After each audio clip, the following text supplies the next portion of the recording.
Mulvaney and Mick, welcome back to Fox News Sunday. Not much going on this week, Chris. It's good to be here. Yes, well, let's start with what we didn't anticipate, and that is the Twitter war. President Trump attacked Democratic Congressman Elijah Cummings on Saturday, saying that his district in the Baltimore area of Maryland is worse conditions, more dangerous than along the southern border. I want to put up the president's statements. His district is considered the worst in the USA. Cummings district is disgusting, rat and rodent infested mess. No human being would want to live there.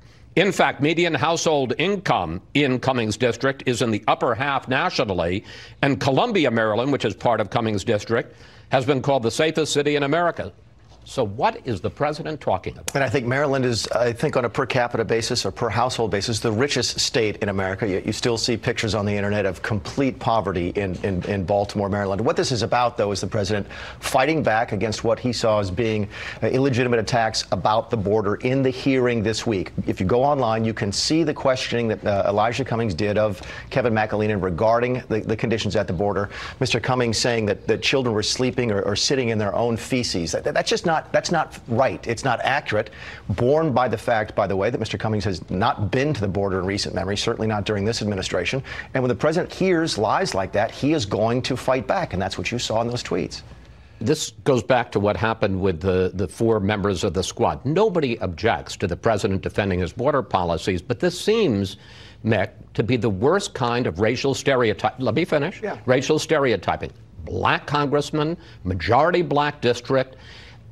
I mean, no human being would want to live there. Is he saying people that live in Baltimore are not human beings? So, Chris, help me with this. When the president attacks AOC +3, when he attacks the squad last week, he gets accused of being a racist. When Nancy Pelosi does it a few days later, the left and many members of the media, not you in particular, I'd make that clear, come to Nancy's defense, how it couldn't possibly be racist, that she was simply attacking their ideas. The president is doing the same. The president is attacking Mr. Cummings for saying things that are not true about the border. I think it's right for the president to raise the issue of, look, I was in Congress for 6 years.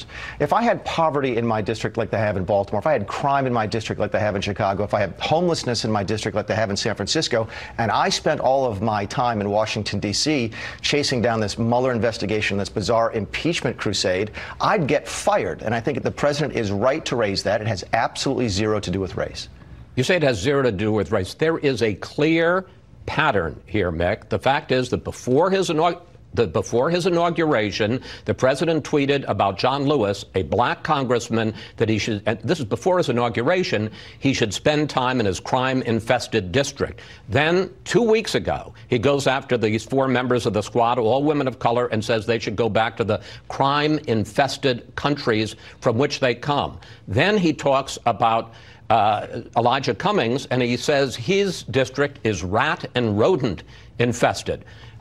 Infested. It sounds like vermin. It sounds subhuman. And these are all six members of Congress who are people of color. I think you're spending way too much time reading between the lines. I'm not reading between the lines. I'm reading the lines. Does anyone watching this program dispute the fact that, or the possibility that if Adam Schiff had said the same thing about the border, that the president would be attacking Adam Schiff in the exact same way today? And I don't think he'd be talking about his crime-infested, rodent-infested district. He very well could. It has zero to do with the fact that Adam is Jewish, and everything to do with it. Adam would just be wrong if he were saying that. This is what the president does. He fights, and he's not wrong to do so. And you're completely comfortable with him saying that this is a rodent-infested district and no human being would want to live there. You're comfortable with that personally? Have you seen some of the pictures on the internet just this morning from the conditions in Baltimore, Maryland? Have you seen them? You could do that in any inner city in America. You absolutely could. And you could argue, why doesn't the president do something to stop it? The richest state in the nation, has abject poverty like that. A state, by the way, dominated for generations by Democrats.